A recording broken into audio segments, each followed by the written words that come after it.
आदाब। मुंसिफ टीवी में आपका इस्तकबाल है। आप देख रहे हैं महाराष्ट्र न्यूज़। पहले हेडलाइंस। पुणे इस्मत रेजी केस मामले में अजित पवार ने कहा, इंसाफ की फराहमी को यकीनी बनाने के लिए मुकम्मल तहकीकात जारी।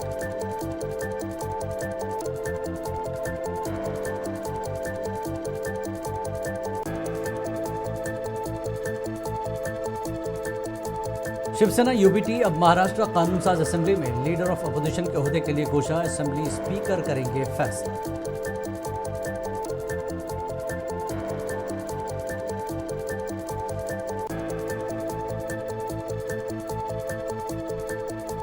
महाराष्ट्र में उद्धव ठाकरे के दौरे इख्तिदार में इजाजतनामे न मिलने की वजह से हॉट ट्रेन कामों में हुई है ताखीर। वजीर रेलवे अश्विनी वैष्णव का बयान।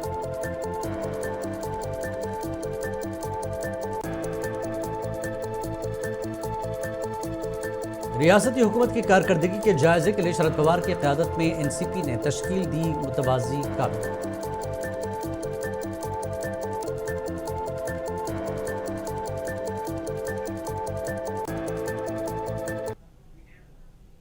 और अब खबरें तफसील से। महाराष्ट्र के नायब वज़ीर आला अजित पवार ने कहा कि पुणे इस्मत रेजी केस में इंसाफ की फराहमी को यकीनी बनाने के लिए मुकम्मल तहकीकात जारी है। अजित पवार ने कहा कि कल तक लोग सवाल उठा रहे थे कि मुलजिम को गिरफ्तार क्यों नहीं किया गया। उन्होंने कहा कि अब मुलजिम पुलिस की गिरफ्त में हैं। केस की जांच के बाद ही हक़ायक़ मंजर आम पर आएंगे।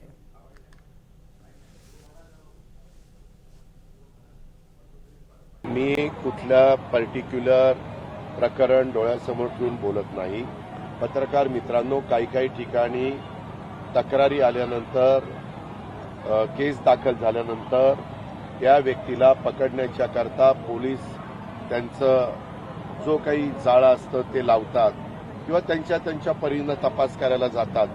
तोपर्यंत चॅनलला येतं, आता ही व्यक्ती मध्य प्रदेशमध्ये गेलेली आहे, आता ती व्यक्ती फलानीकडे गेलेली। अरे गप बसा ना बाबा, त्याला आपण पकडू ना, पकडल्यानंतर दाखवू। आता परवा पण तो आता 24 तास झाले, 48 तास झाले, ते उसात जाऊन बसला होता। आता उसात जाऊन बसला, ड्रोन लावले, यंत्रणा लावली, त्याच्या हातात तो आत्महत्या करण्यापर्यंत ती मजल गेली होती, ते सापडलं सगळं। थोडंसं माझं काय म्हणणं आहे, घटना अजिबात घडता कामा नये। या मताशी मी 100% जनतेशी पण सहमत आहे, तुमच्याशी पण सहमत आहे, आणि आमची पण सरकारची तीच भावना आहे। पण कुठं घडलं। पुणे इस्मत रेजी केस के मुलजिम दत्तात्रेय रामदास का दिफा करते हुए उनके वकील ने कहा कि मुतासरा लड़की अगर मदद चाहती तो चीख सकती थी, लेकिन वकील के मुताबिक बस में जो कुछ हुआ वो इत्तेफाक राय से था, कुछ भी ज़बरदस्ती नहीं किया गया। मुलजिम के वकील एडवोकेट साजिद शाह ने कहा कि मुलजिम के दिफा में हमने अदालत को बताया कि जो कुछ हुआ है दोनों की रजामंदी से हुआ। उन्होंने मजीद कहा कि तफ्तीश अफसर ने कहा कि वो आदतन मुजरिम है, लेकिन उसे साबिका किसी भी मुकदमे में सज़ा नहीं मिली।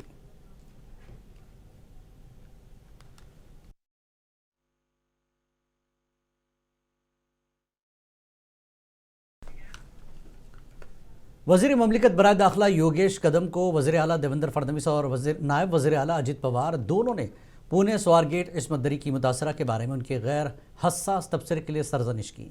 दिलचस्प बात यह है कि नायब वज़ीर आला एकनाथ शिंदे ने, जो कदम की पार्टी के सरबराह हैं, ने मामले पर खामोश रहने को तरजीह दी।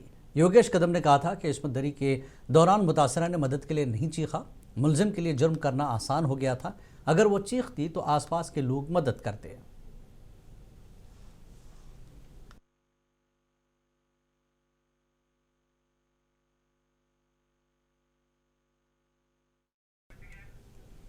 शिवसेना यूबीटी अब महाराष्ट्र कानून साज असेंबली में कायद हिज़्ब इख्तिलाफ एलओपी के ओहदे के लिए कोशा है। पार्टी के सरबराह उद्धव ठाकरे की रिहाइशगाह पर एक मीटिंग में तमाम 20 मुंतखब एमएलएज ने मुत्तफ़क़ा तौर पर पार्टी के इस ओहदे के लिए दावा करने के फैसले की हिमायत की। कानून साजों ने अपने मुतालबात को लेकर बाकायदा बनाने के लिए एक दस्तावेज़ पर दस्तखत कर अपनी पोजीशन मुस्तहकम की। यूबीटी बजट सेशन के पहले दिन असेंबली के सेक्रेटरी को एक रस्मी ख़त पेश करने का इरादा रखता है, जो पीर से शुरू होने वाला है।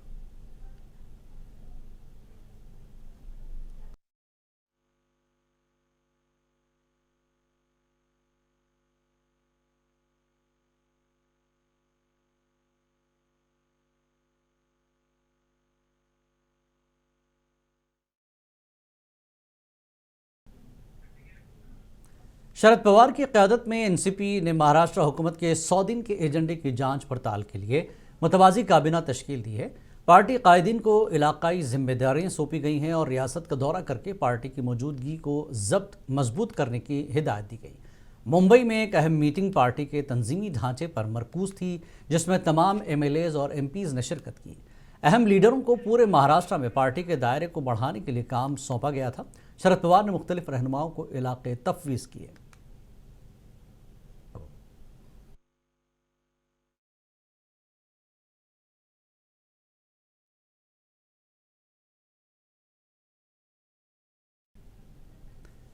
रेलवे के वजीर अश्विनी वैष्णव ने कहा कि बुलेट ट्रेन प्रोजेक्ट का 360 किलोमीटर का काम मुकम्मल हो चुका है। अश्विनी वैष्णव ने मीडिया से बात करते हुए कहा कि महाराष्ट्र में उद्धव ठाकरे के दौर इख्तियार में इजाज़तनामे न मिलने की वजह से कामों में ताख़ीर हुई है, लेकिन अब फडणवीस हुकूमत में काम तेज़ी से चल रहे हैं। अश्विनी वैष्णव ने गुजरात के आनंद में बुलेट ट्रेन के कामों के जायजे के दौरान ये तबसरा किया।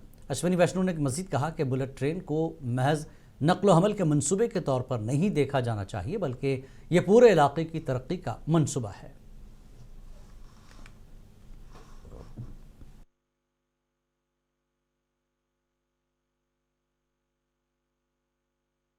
महाराष्ट्र में उद्धव ठाकरे जी की सरकार के समय परमिशन नहीं मिली थी, तो उसके कारण काफ़ी लॉस हुआ टाइम का। लेकिन उसके बाद में जब सरकार बदली तब से काम चालू हुआ और अब तो बहुत अच्छी प्रोग्रेस है। महाराष्ट्र में बहुत अच्छा कोऑपरेशन मिल रहा है श्री देवेंद्र फडणवीस जी की सरकार से और बहुत अच्छा उसमें काम अच्छा चल रहा है। जो समय लॉस हो गया था उस कारण से वो भी अब मेकअप हो रहा है। बहुत बड़ा कल्चरल चेंज आ रहा है। हर एक चीज़ के रूट कॉज में जाना, हर चीज़ में क्वालिटी के सिस्टम्स लाना, प्रोसेस टेक्नोलॉजी को ध्यान में रखना, कंस्ट्रक्शन के टाइम में नए प्रैक्टिसेस लाना और एक बहुत बड़ा लेगेसी वाला ऑर्गेनाइजेशन है ये। 100 साल से अधिक की लेगेसी इस ऑर्गेनाइजेशन की, इसलिए इतने बड़े और 12 लाख एम्प्लॉयज़ हैं। 12.5 लाख हो गए, अब तो बढ़ के 12.5 लाख एम्प्लॉयज़ हो गए हैं। तो 12.5 लाख एम्प्लॉयज़ के इस पूरे सिस्टम को अलग अलग। मुंबई की लाइफलाइन कहलाने वाली लोकल ट्रेन रोज़ाना लाखों मुसाफिरों को उनकी मंजिलों तक पहुंचाती है। सस्ते किराए के बावजूद रोज़ाना हज़ारों लोग बगैर टिकट सफ़र करते हैं। रेलवे इंतज़ामिया इस पर सख्त एक्शन ले रही है और टिकटों की चेकिंग बाकायदगी से की जाती है। हाल ही में सेंट्रल रेलवे ने अपनी टिकट चेकिंग अमले की खातून रुकन रुबीना इनामदार की तस्वीर ट्वीट की है।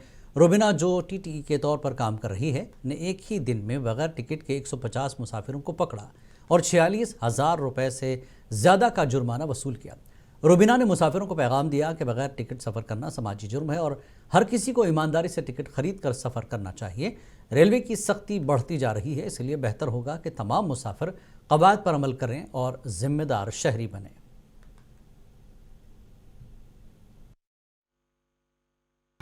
खुशी हो रही है कि मैं सेंट्रल रेलवे के लिए अपना बेस्ट दे पाई।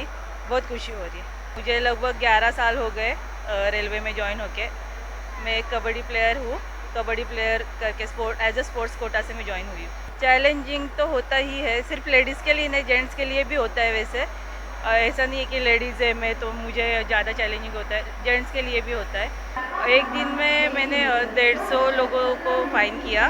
लोगों को यही कहना चाहूँगी कि आप प्रॉपर टिकट लेके सफ़र करें। 10-5 रुपये टिकट कम से कम का है। रिक्शा में बैठोगे तो कम से कम 30 रुपये का लगता है, कम पास जाना है तो भी। कम से कम रेलवे आपको इतना टिकट में बहुत सारी सुविधा दे रही है। प्लीज़ आप उसका योग्य उपाय ये करें। जनता ये सोचना चाहिए कि वो अपना घर संभाल के भी अपनी नौकरी कर रही है। अपने से अगर गलती हो भी गई है तो उन्होंने अपना समझ के कोई सहकार्य करना चाहिए। हमारे जो भी लेडी टीसी है या जेंट्स टीसी है उनको कोऑपरेट करना चाहिए। इंसान ही गलती करता है, मशीन नहीं गलती करता है। तो गलती एक्सेप्ट करके हो सके तो फाइन भर दे, या मजबूरी है तो मजबूरी बताए। हमारा टीसी हमेशा तत्पर रहता है हेल्प करने के लिए। महाराष्ट्र के नायब वज़ीर आला अजित पवार ने पुणे के आनंद में इंदिरा गांधी मॉडल स्कूल में रियासत गिर सतह पर बच्चों की सेहत देखभाल की मुहिम का इफ्तिताह किया। ये मुहिम राष्ट्रीय बाल स्वास्थ्य कार्यक्रम के तहत चलाई जा रही है, जिसमें रियासत भर में 1.5 करोड़ से ज़्यादा बच्चों की स्क्रीनिंग की जा रही है। तकरीब से खिताब करते हुए अजित पवार ने कहा कि रियासती हुकूमत हर बच्चे की सेहत और रोशन मुस्तकबिल को यकीनी बनाने के लिए पुरअज़्म है।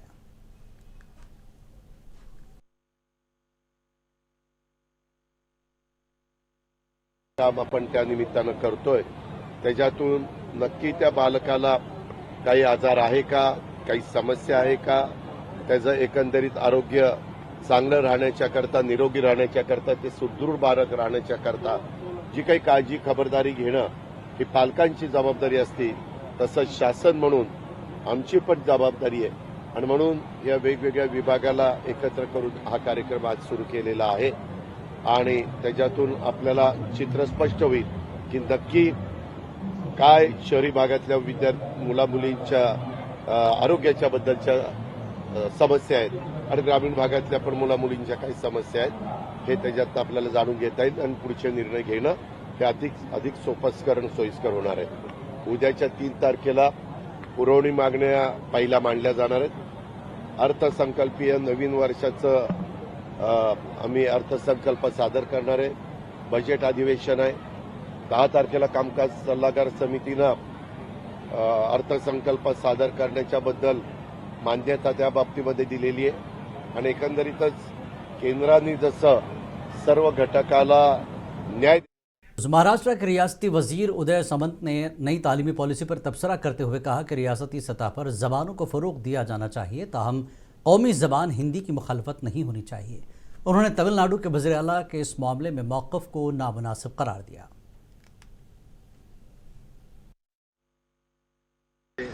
नहीं, इसमें मैंने जो उसका इन्फॉर्मेशन लिया है, अभी हम महाराष्ट्र में काम कर रहे हैं पॉलिटिकली. महाराष्ट्र की मातृभाषा मराठी है, तो मराठी को बढ़ावा देने के लिए जो मेरा डिपार्टमेंट है, मराठी भाषा डिपार्टमेंट है, वो काम कर रहा है.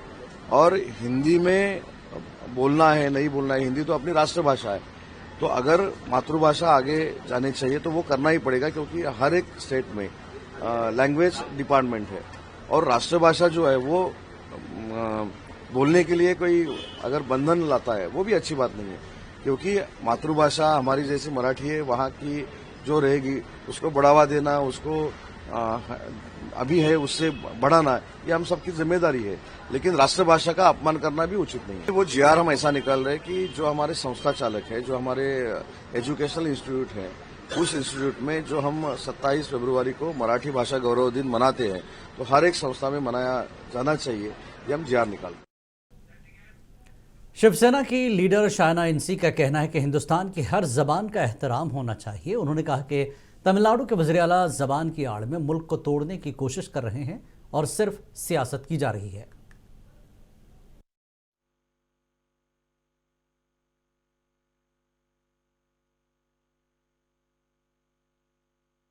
हर एक भारत की भाषा, कोई भी डायलेक्ट हो, लैंग्वेज हो, एक दूसरे की बहन है. एमके स्टालिन ने सिर्फ राजनीति भाषावाद को लेके ऐसे मुद्दे पे किया है क्योंकि वो विकास की राजनीति कभी करते ही नहीं. एमके स्टालिन हमेशा देश को तोड़ने की बातें करते हैं. एक तरफ हमारे देश एक नई क्रांति और एक नई ऊर्जा के साथ ऊंचाई पर छू रही है और वहां इस पर बात न करते हुए आप केवल भाषा को लेके एक मुद्दा बनाते हैं. मुझे लगता है कि ये आपकी ध्रुवीकरण की राजनीति है. मराठी हो, हिंदी हो, गुजराती हो, संस्कृत हो, इंग्लिश हो, कोई भी भाषा हो, भाषा हमारी पहचान है. लेकिन जो लोग तोड़ने की बातें करते हैं वो सिर्फ अपनी राजनीति और अपने स्वार्थ के लिए कर रहे हैं, तो हम निंदा करते हैं. एनसीपी के लीडर आनंद ने पुणे इस्मत रेजी केस में मुलजिम को फांसी की सजा देने का मुतालबा किया. उन्होंने ममलिकत वजीर योगेश कदम के हालिया बयान का हवाला देते हुए कहा कि उन्हें सोच समझकर कोई बयान देना चाहिए.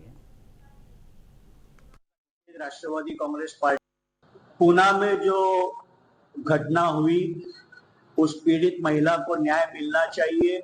उस घटना का निषेध राष्ट्रवादी कांग्रेस पार्टी करती है और आरोपी को पकड़ा गया है. राष्ट्रवादी की यही मांग है कि फास्ट ट्रैक कोर्ट में ये मुकदमा चले और फांसी की सजा ही आरोपी दत्तात्रेय गाड़े को होनी चाहिए.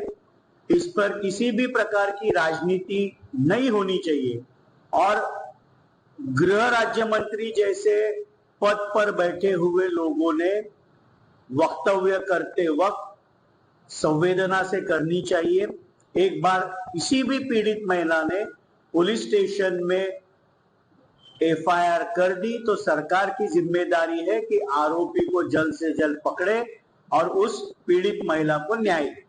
अब कुछ लोगों को हर बार अजित पवार जी के ऊपर टिप्पणी करने से, हरकतों से बाज नहीं आते।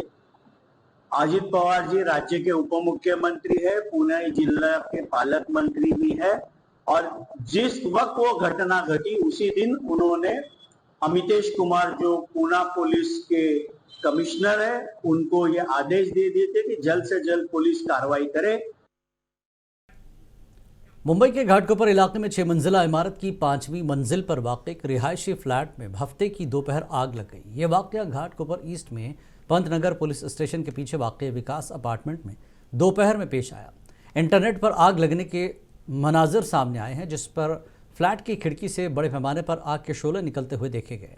आग पर काबू पा लिया गया और कोई जानी नुकसान नहीं हुआ।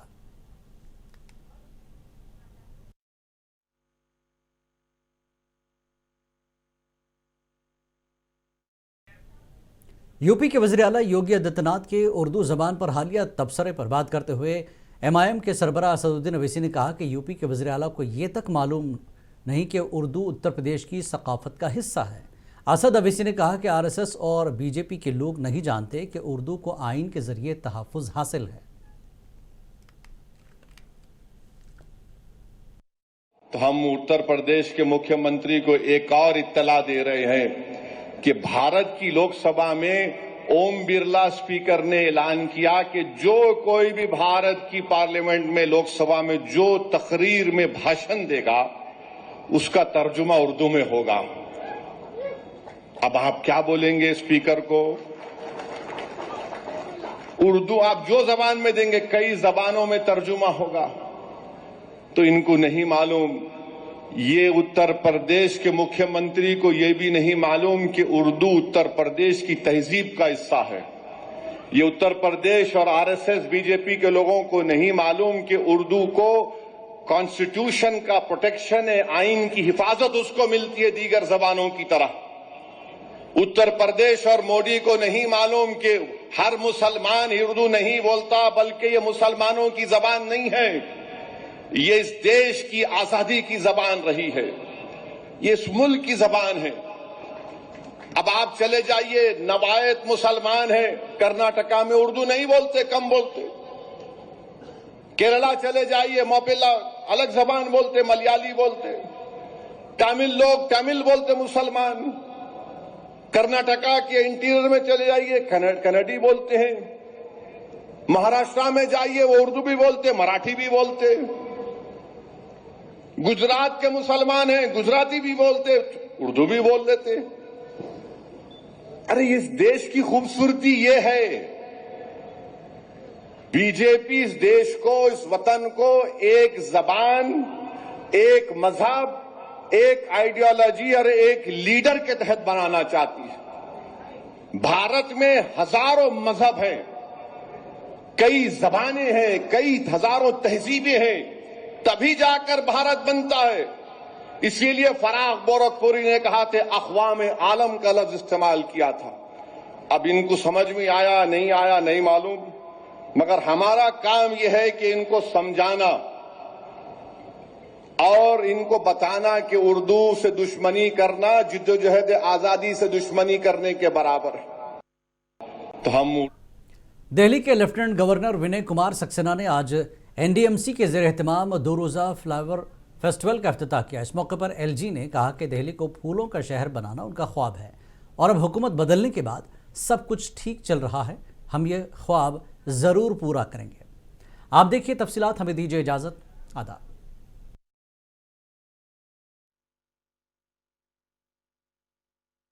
आज आपने देखा कि एनडीएमसी ने एक बहुत खूबसूरत फूलों की प्रदर्शनी शुरू की है, जिसका उद्घाटन आज हुआ है, जहाँ तरह तरह के फ्लावर्स को लगाया गया है, दर्शाया गया है। कंसेप्ट बहुत सारी बताई गई हैं कि किस तरीके से किचन गार्डन को डेवलप किया जा सकता है, बालकनी में गार्डन को कैसे डेवलप किया जा सकता है।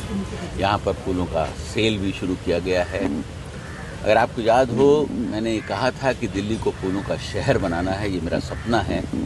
और अब क्योंकि दिल्ली में निज़ाम भी बदला है और सारी चीज़ें बहुत अच्छे से हो रही हैं, इन्हीं 10 दिनों के अंदर मैंने 4 जो है इन ऐसी प्रदर्शनियों का उद्घाटन किया है। और मैं आपसे वादा करता हूं कि आने वाले समय में हम दिल्ली को जो फूलों का शहर बनाने का सपना है प्रधानमंत्री जी का भी, उन्होंने भी रिसेंटली कहा है कि दिल्ली को बहुत खूबसूरत शहर बनाना है, जो दिल्ली देश की राजधानी है और उसे जिस तरीके का होना चाहिए उसे बनाने का सपना उनका भी है। तो उसमें हम सब मिलजुल कर उसको करेंगे। इस वक्त मौजूद हूँ दिल्ली के कनॉट प्लेस में, सेंट्रल पार्क में, जहाँ पे एनडीएमसी द्वारा फ्लावर फेस्टिवल का आयोजन किया गया, जिसमें उपराज्यपाल वीके सक्सेना ने शिरकत किया और साथ ही साथ उसका उद्घाटन भी किया। हालांकि इसके बारे में आपको मैं बता दूं, ये तीसरा फ्लावर फेस्टिवल है एनडीएमसी के द्वारा। ये बराबर इस तरीके से किए जाते हैं और जिस तरीके से यहाँ पर इस बार जो फ्लावर पॉट जो लगाए गए हैं वो 18 फ्लावर पॉट्स लगाए गए और 36 ढंग के जो फूल हैं, 36 टाइप्स के जो फूल हैं वो यहाँ पर लगाए गए हैं। साथ ही साथ इसकी खूबियाँ जो हैं, सबसे पहले मैं आपको बता दूं कि इस बार क्योंकि 1 तारीख से 2 मार्च तक इसकी फ्लावर फेस्टिवल का जो एंट्री जो है वो 2 तारीख तक का है। इसके बाद जितने ही फ्लावर पॉट्स जो हैं वो बाहर भी कर दिए जाएंगे और साथ ही साथ जो यहाँ पर जो लोग देखने के लिए आ रहे हैं उन फ्लावर पॉट्स को वो खरीद भी सकते हैं, उनको घर भी ले जा सकते हैं। लगातार इस तरीके के आयोजन जो है वो एनडीएमसी द्वारा किए जाते हैं। हालांकि कई लोग भी यहाँ पर आ रहे हैं और जिस तरीके से जो अभी जो गर्मी के जो परेशानियाँ जो लोगों को होती है, बारिश नहीं हो पाती है, बारिश की वजह से भी काफ़ी परेशानियाँ होती, तो कहीं ना कहीं इसको भी, ये भी एक पॉजिटिव वाइब्स है जिसके तरफ से एनडीएमसी की तरफ से जिस तरीके से लगाए गए हैं 36 ढंग के जो फूल हैं। इसमें जो अंदर में जो फ्लावर पॉट्स जो है 18 तरीके के फ्लावर पॉट्स हैं और वो फ्लावर पॉट्स को वो घर भी ले जा सकते हैं। लगातार इसको लेकर के एनडीएमसी द्वारा लगातार इस तरीके की प्रक्रिया जो है वो लगातार जारी रहती है।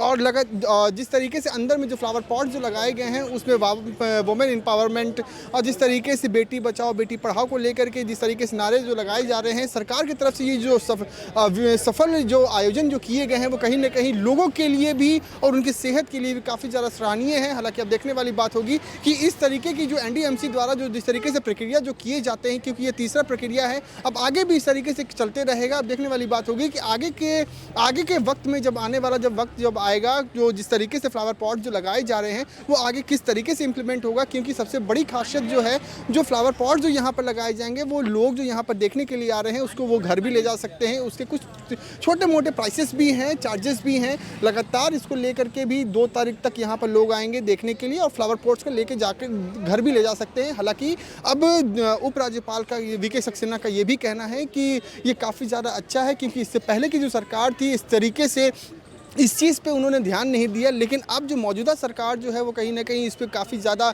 शिरकत भी कर रही है और लगातार जो देश में जिस तरीके से गर्मी का जो माहौल है, लगातार जिस तरीके से लोगों पे जो इम्पैक्ट जो पड़ रहे हैं वो कहीं ना कहीं ख़त्म होने का चांस हो सकता है। वीडियो जर्नलिस्ट बलवंत के साथ अभिषेक आनंद, मुंसिफ टीवी, दिल्ली।